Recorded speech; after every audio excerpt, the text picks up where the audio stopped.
Hey, folks, welcome to the podcast we call Long Shots. And I have with me my usual collaborator, Mr. Sharad Tupran. Hey, Sharad, I have replaced the identifier I placed with you. You're no longer the usual suspect. You're a collaborator now. How are you, man?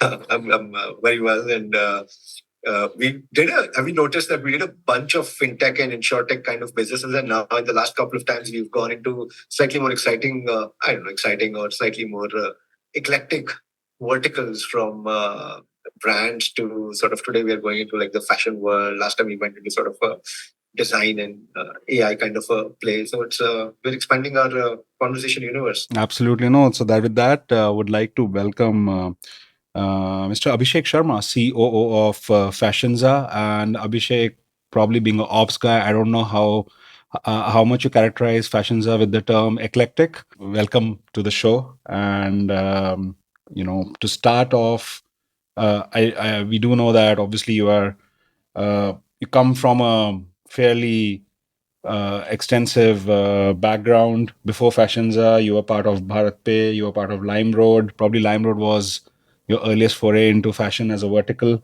You also spent some time at Flipkart, your IIT Delhi, BTech, CS, uh, and just want to kind of kick off the show by asking you that yourself, Pawan and Jameel, obviously who are all part of the founding team, how do you guys like run into each other and start what you have started?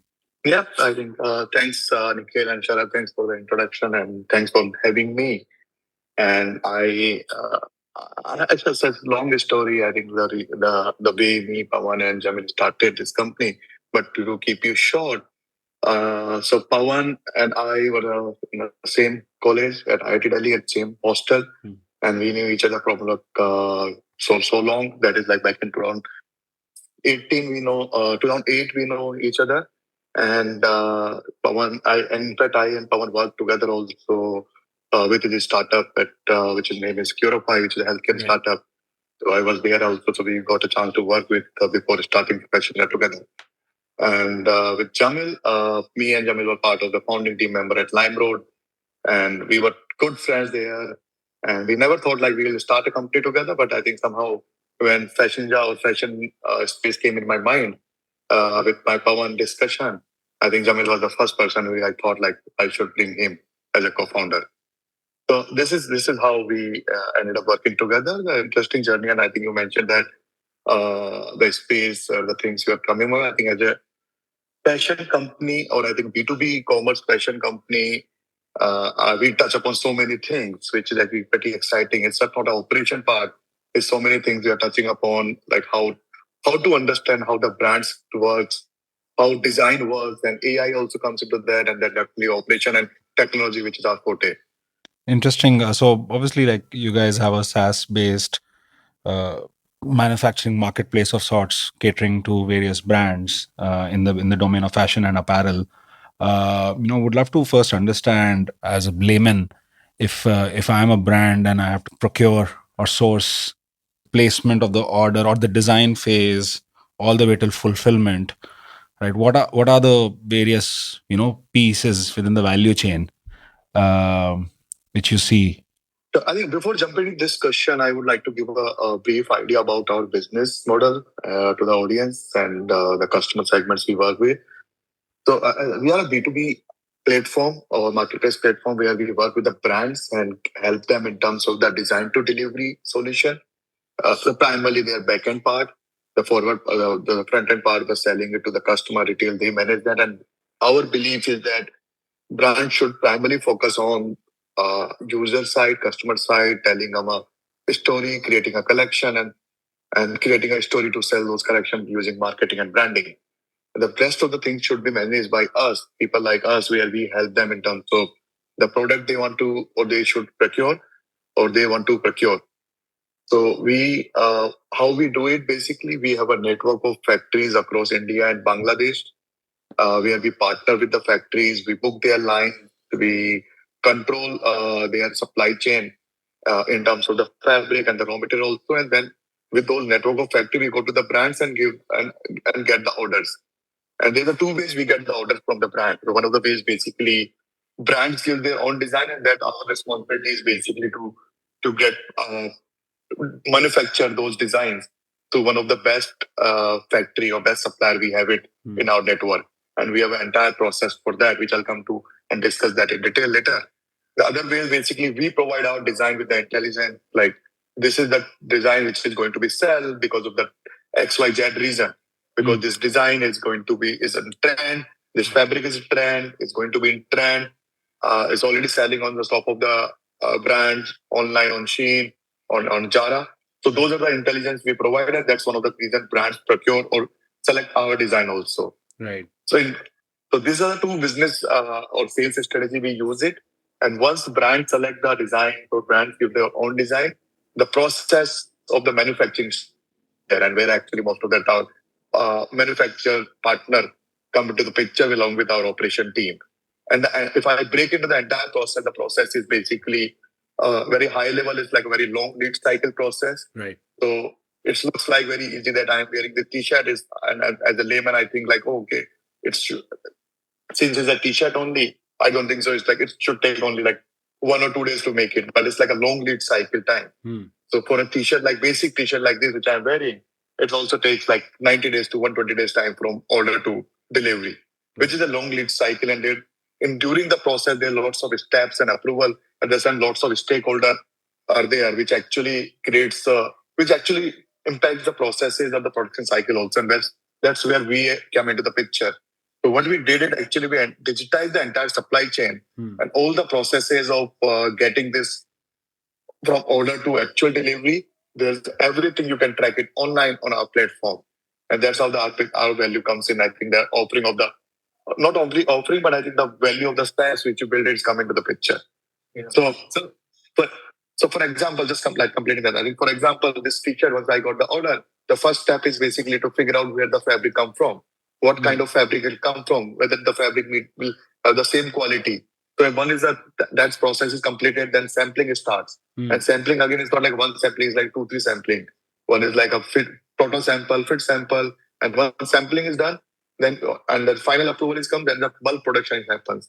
And after bulk production, then there's the inspection process, which also we do it and manage it. Then happen, and then delivery part comes to the picture. So it's just breaking down the long lead cycle. It starts from fabric to the final inspection, and there are multiple steps in between. So the sampling, approval process, everything, all the heavy lifting you are doing.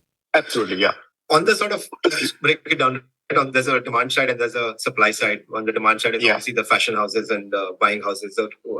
So for them, obviously the pitch is end-to-end digital framework. There is traceability, which I suspect was not something that was there about 10 years back or 15 years back, where you could get real-time traceability as such. What else is there? Is customer support a big piece of it? Because historically, I mean, this is a sector, when you look at old traditional businesses and you're looking at overseas, be it from language related, cultural differences to general customer support has been a bit of a challenge. Is that an area of focus as well?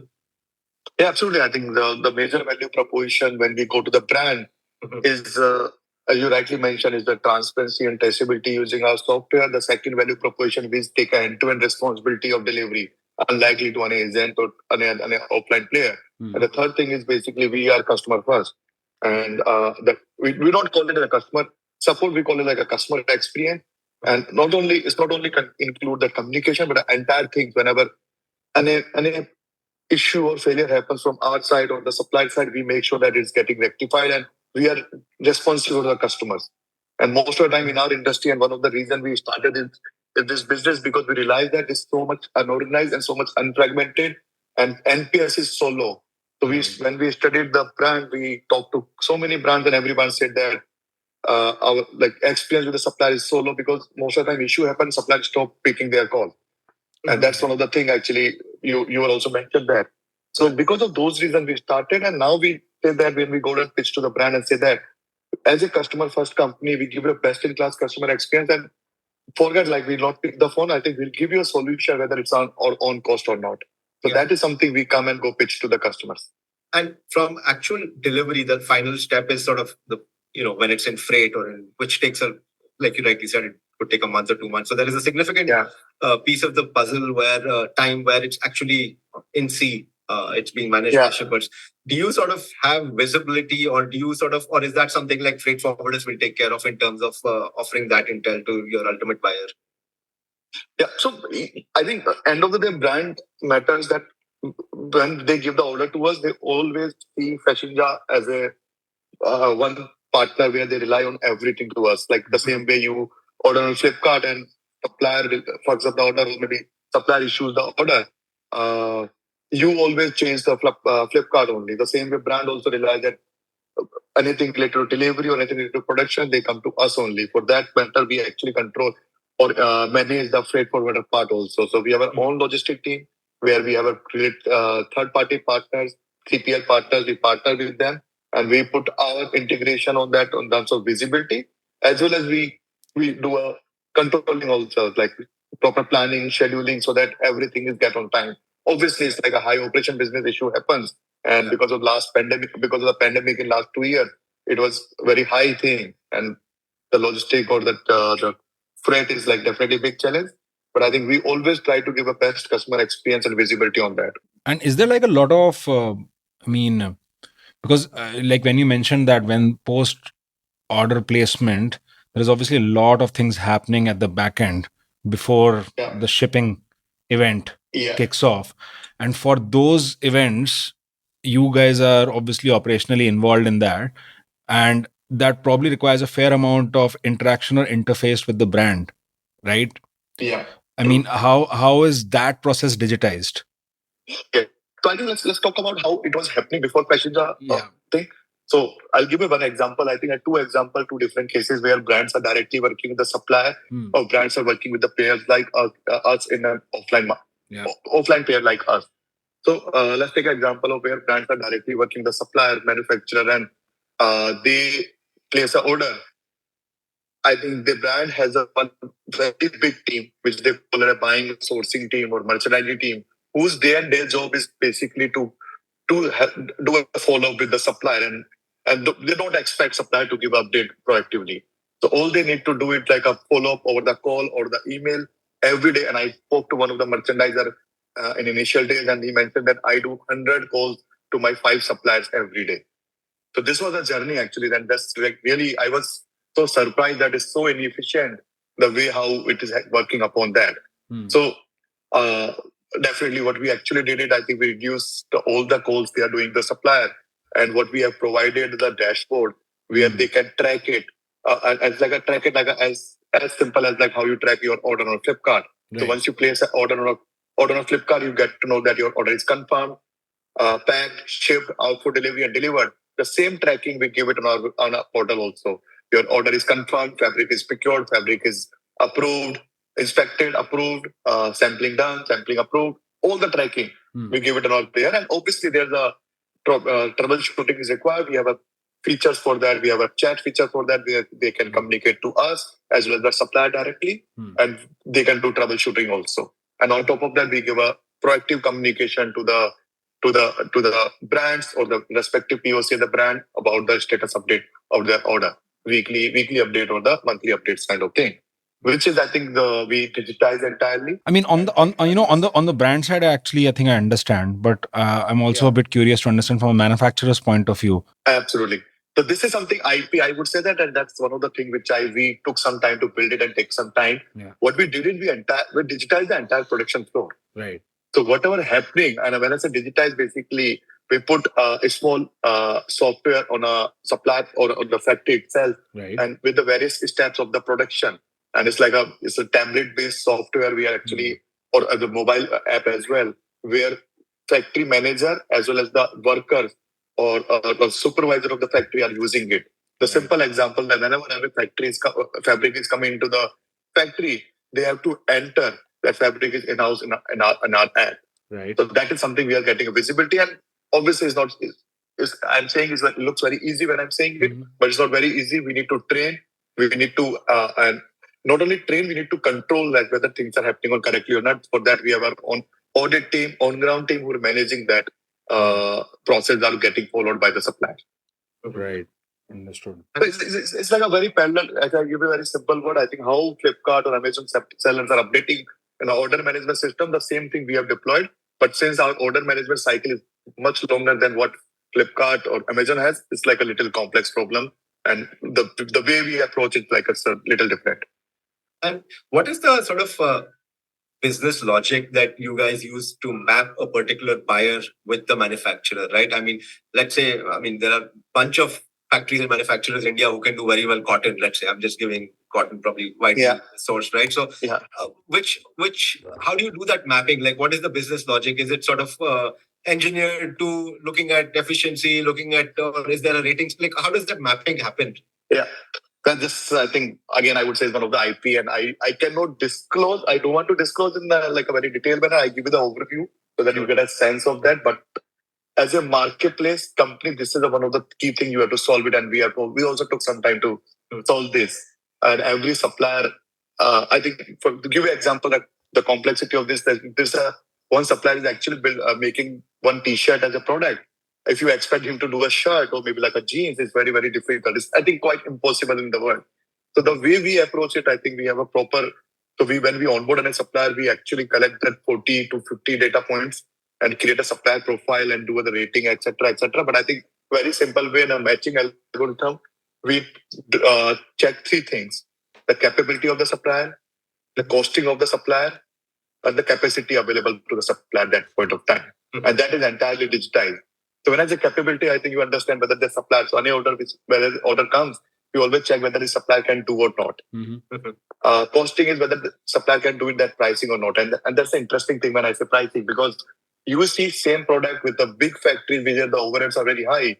It can be cost a lot, while you go to the small and medium sized manufacturing, which is our forte, the cost is so less. Mm-hmm. So actually, we always try to optimize that as well. And the third thing, capacity available. Mm-hmm. And given that we have all digitized the production floor, we have a real-time capacity available of the supplier so that we know that the supplier can do it. It's not like that supplier is taking an order and then machines or labors are not available and orders are getting delayed because of that. Well, like when you were earlier mentioning that you have kind of a real-time tracking in terms of when the stock is coming in, etc., at the factory level or at the unit level. But what about design? I mean, on the design end, what kind of interfaces there which allows suppliers to get the inputs from the brand end? That's part one. Part two is when you mentioned that, like I also like when we were going on your platform, we saw that there are some basically trending designs which are shown, right? Something trending on Instagram, something trending. Is that a function of purely social media analytics in terms of what is trending, what's not, or it's also a function of what your suppliers can preferably fulfill, or they have been fulfilling? I mean, is that also part of the mix? So this is a pretty new in terms of offering. Our offering when we started is the primary three things which I mentioned is like visibility, transparency, visibility and transparency, and then delivery, end-to-end delivery, and that customer experience or communication. Design is something new, and we doing a mix of that. But I think some of the things which are really working for us, basically predicting a trends. And the way we do it, basically, and you are right, actually, we have our own AI platform where we go and scrap the data from the social media or some of the other top websites. Or at the same time, we have our own design team in various locations of the world where they get fed in the inputs from the offline player also. Mm-hmm. And what we do is we collect all the trends in form of the fabric, print, and shape, which is going to work or which is going to trending, is something we offer to our brand also. And I think that's an interesting thing what we are doing, and that's also changing a lot. Now, in the world of fast fashion, the trends are almost like a real time. Earlier too, like it used to be like Paris Fashion Week is happening this year, and the trend is going to become after 2 years. Now, I was talking to someone yesterday in one of my brand meeting, and he mentioned that Justin Bieber wife is wearing this yesterday, and now brands are asking for this delivery. Right. So those things actually already started happening, and we also wanted to be like as close to as the trend or the customer need. So that's why we call it more like a demand-driven supply chain rather than like a more long supply chain, and that's we're trying to build it, and we already got a success on that. Right. And right. Sort of, I'm sort of switching gears into more some macro factors. One is like, from an Indian perspective, I mean, I noticed that your ecosystem of manufacturers actually includes Bangladesh and China and Vietnam as well. So I mean that that seems very interesting because for an Indian startup, or I mean startup or mid-sized company, whichever way you want to categorize, but because there is a lot of commentary coming out, right? Like sort of favorable tariff regimes in Vietnam and Bangladesh, sort of textile manufacturing is sort of on the up there. And is that sort of the way to protect, to hedge yourself, to sort of tackle and open offices or open solutions and tie up relationships with manufacturers in all these economies where textile is of importance? I mean, much like India.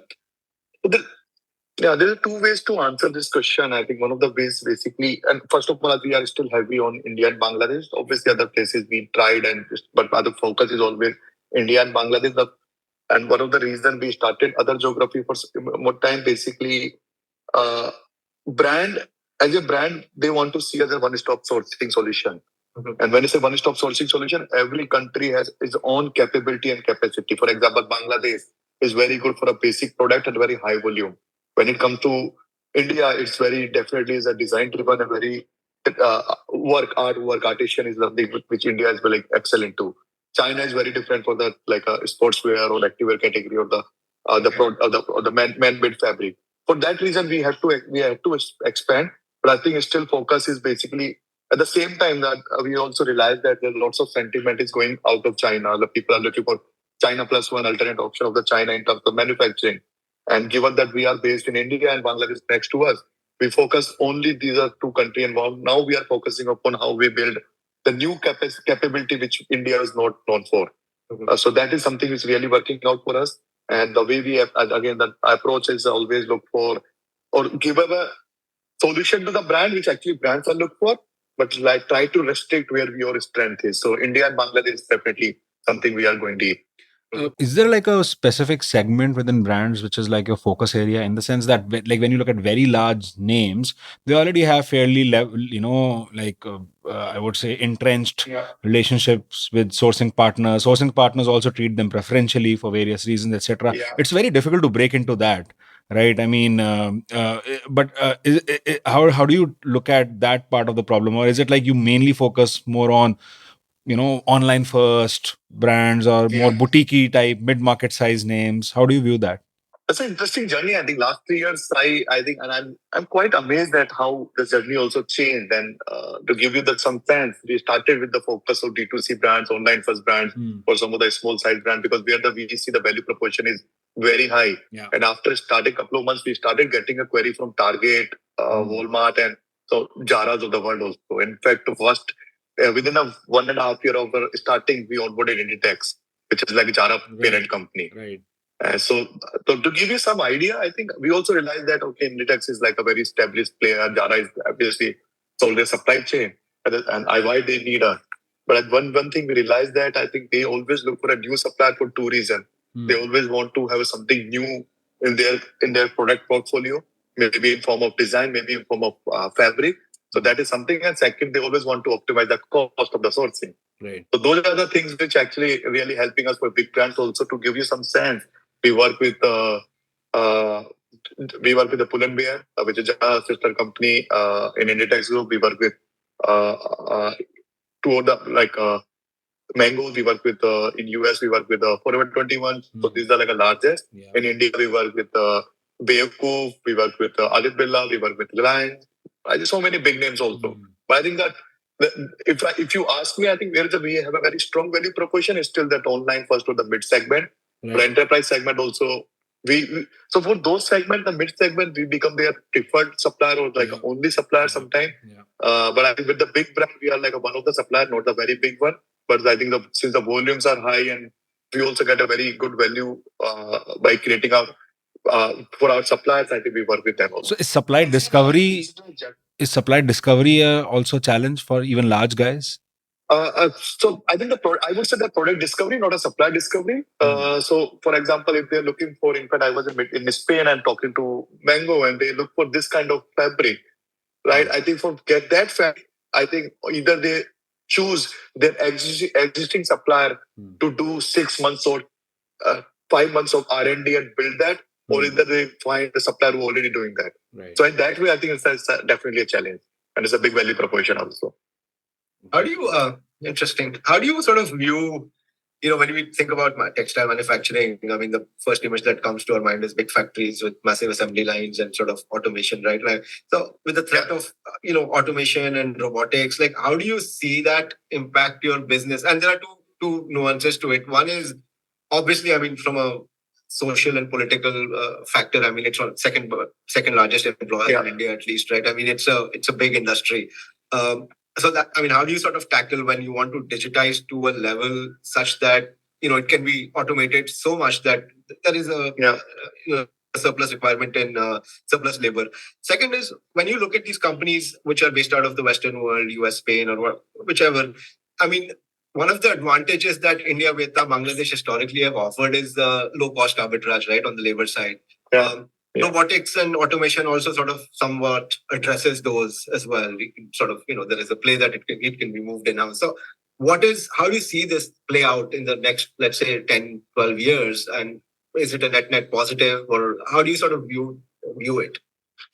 Yeah, couple of points here, I think. So first of all, it's like a highly human dependent industry, and even if you automate or some of the things, it's very difficult to replace or remove the people who are actually doing the work. And some of the work, like I think stitching, some of the work like putting a value addition in terms of that the handwork and all those things. And sometimes the things which you are doing it's very very difficult. Even for the big factories like Shais or like Gokuldas of the world is very, very difficult to do that. And they are like still have a huge labor, and which I see is a very good thing for India because it's actually constitute like a second largest employment industry for India and most of the countries also in Bangladesh and Egypt as well. And I don't think so. It makes sense to replace them. Obviously, this industry is so old and so less digitization happens. There's so much to do before automating the manufacturing part.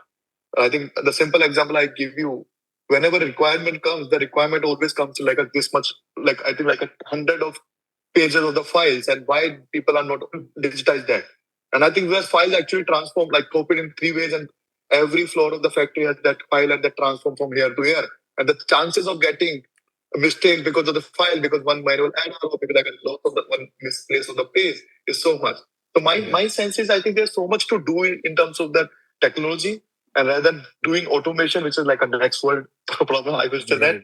I think there's so much which required because it's like a hardly anything happen in this space, textile space. Coming back to the point, I think obviously the big factories are having a big setup and big infra in terms of technology. They have a SAP, they have an Oracle where they actually do most of the production. But I think I was also getting a surprise when actually I entered into this business. I think most of the production, in fact, 80% of the production happen in small and medium-sized factory, which is like 50 machines or to 200 machines, or maybe like a 100 to 200 people team, where owners are only responsible for that. And for those people thinking of investment of any technology like SAP and Oracle is quite impossible, and they need a very light touch solution where they can digitize rather than automating the things in their world, in their life. Uh, you know, maybe we can like just touch upon the business model or the revenue model here. Is it like who are your core customers? Are they the sourcing partners or are they the brands? And does your revenue model kind of work like in a typical e-commerce kind of a fashion on a transaction per basis? Yeah, so I think in terms of core customer, we have like 2-3 personas, and I think all the persona fits so like with the end brand. Whether you call it a brand, whether you call it a retailer. Right. So people like Macy's, H&M, Zara, then Bayuko of the world in India, Clovia, these are the customer. People who are selling on Myntra is private label, Flipkart private label. We are already customer, and they give the order as a primary party to us. So we got a PO or the order from there in our name. And we subcontract the order and we make a take rate in between. Right. So that's a take rate kind of business. Yeah. Understood. So I mean, is it right to characterize it's like a buyer led platform? I think business model point of view, it's a buyer led model. But I think operation point of view, the way we see it is like it's a supply first company. Right. So if you have a good supplier, you have an infinite demand, and finding a good supplier or making a good supplier is very, very difficult. So for actually what we build internally say that there's an infinite demand for the right supply. Right. And we see because if you deliver, if you give the transparency, if you become a preferred partner, there's no reason the brands are shifting from you. And I guess for the suppliers, the biggest, like in purely financial terms, if you were to see, obviously there is a efficiency and operating leverage play that comes in. But from a supplier standpoint, the play here is that, look, we are giving you some sort of a institutional buyback assurance, right? One way or the other. Yeah, I think 2-3 things. I think so. First of all, we give you the new demand, which actually you can improve their capacity utilization, etc., etc. Obviously, since we are there, we make sure that your payments and surety is there. And third, we help in terms of the working capital also by providing third-party financing to our network NBFC partner, etc. So that is something. But like, do you like take stock through your books, or no? It's like a direct. It's a bill to ship to where actually PO gets to us, but I think stock always goes through from supplier to brand directly. Right. Yeah, so we don't keep the stocks in our business. Hold inventory there. Understood. It's just it's interesting you said working capital, because that's what I wanted to come to next. I mean, you guys have raised a bunch of capital, right? And from blue chip names, mix of equity and debt. Obviously, you touched upon working capital, and this sort of industry has those working capital challenges. There's a big lag between collections and payments. And is that sort of a very intuitive growth lever to sort of not just help manufacturers get demand, but also sort of offer them financing, value-added solutions to smoothen out their operations? Is that an angle that you think is worthwhile to sort of explore and go towards? That's an interesting thing. Actually, I still debate on this and discuss that. In fact, our first year of our operation, we always start this like let's not get into the financing part of the supplier and just give us like a purely marketplace transaction where they manage the payment terms, what brands are asking for there. When we saw the issues and I think the reason we saw the issues because we work with most of the small and medium sized factories where they don't have access of the capital easily. Whereas access of capital, they don't have a bank line, they don't know how to go to the bank. Even there's so much incentive as government is providing, they don't know how to do that. So I think for that reason, and at the same time, so they are coming to us for that. So they say that my order is I'm not able to do the order on time because I was not able to procure the fabric. And if you give the money, I can procure the fabric and do the order, or maybe give me some advance so that I can manage the labor payment, etc., etc. So one thing we realize in doing that, I think obviously it's a call someone has to take it, how effectively you have to do it. But one thing we really worked at when we started giving this kind of support, with obviously you have to be like a very risky on that. We realized that the quality and the delivery improves. Not only quality and delivery improves, but I think supplier becomes loyal to you also. They always see you as a trusted partner and work as what we say that to them. So that's one of the things which we realized, and we started working upon that. And I think as you have and my sense and our view is basically our thesis is around that. Once you have these things like supplier is loyal and you can control the quality of product, I think you can remove the angle of working capital from that supplier. But we started doing it already. I mean, interesting you said that, and lending is something which fascinates both of us collectively. Is that, do you want to become like a tech-enabled DSA of sorts for a financial partner, or do you want to do this from your own books at some point in time? We are doing both mix. In future, I don't want to do any of these. You don't want to do? I really want to do a commerce part, which is design and production. Right. But I think we are doing it. We have to do it, and we will have to do it. So now we have to solve it out the right way of doing it. And I think I don't want to comment because I'm still figuring out what's the right way of doing it. I'm sure you even your existing VCs probably call you and say, guys, let's make a lending book. Guys, let's start lending, because VCs also love that lending play, right? Absolutely. Why don't you buy the NBFC license? Why don't you apply for the NBFC license? Those are the things that come to the market also. And I think there is some success stories around that. But I think those success stories in the different vertical where I think the people are in the commodity business, where absolutely the capital value is so high, where in our business, the fact is so fragmented, first of all, and the value proposition for both brand and supplier is so much high. So I think first we want to crack into that. Obviously, we need to, and we have money and we are doing that. But I think our core focus to solve what we are doing it first and enable some of the things as an ecosystem, what we are enabled so far. But I think what we believe is that design to delivery is something we need to nail it down to next level. Right. Yeah. Well, this is a very fascinating chat, and I mean, obviously, we spoke briefly about the investor ecosystem. Would love to get your sense on how your journey was, in the sense that obviously you raised a bunch of money between 2020 and 2022, 23. Meanwhile, another company, which, from an optical standpoint, looks similar to what you guys are doing, it got a lot of bad rap within the investor ecosystem as well. So, did it feed into your efforts, or is it something that you guys are different? You were doing things very differently. The model is not similar, and that message obviously resonated, and hence you got the success that you got. Yeah, I think we first of all, I think DNA level we are very different. I think other people, I'm not sure. I don't know which people you were talking about, but I think whatever the people. There's only one name, Abhishek. But it's okay. Yeah. So when I think what are the people are trying to build? They are trying to build another or better buying house or another offline player, which we are not. I think you realize that the kind of technology things we are doing it, and the way, and if you see the background of us as well as the other people thing, you realize the difference in that. We come from, I think I come from hardcore technology and product background, and the reason we started, we want to bring efficiency rather than doing just a business thing. And I coming back to the capital thing, obviously that was last 2 years was definitely in 21-22 was a great time, and we were lucky, and we did not have a requirement that time, but people came to us and we raised it. And now it's one thing we really like about that, we did not, in this market, we are not worrying about the capital. We already have a good capital in the market. Now we are trying to, now we are using that capital, or in thinking of using that capital for international expansion. And one of the reasons I am sitting in US and moved to the US and spending time for international business for that only. So I say that I think it's a good time we raised the money. Now we are utilizing that money for the good purpose, for the good growth of the company.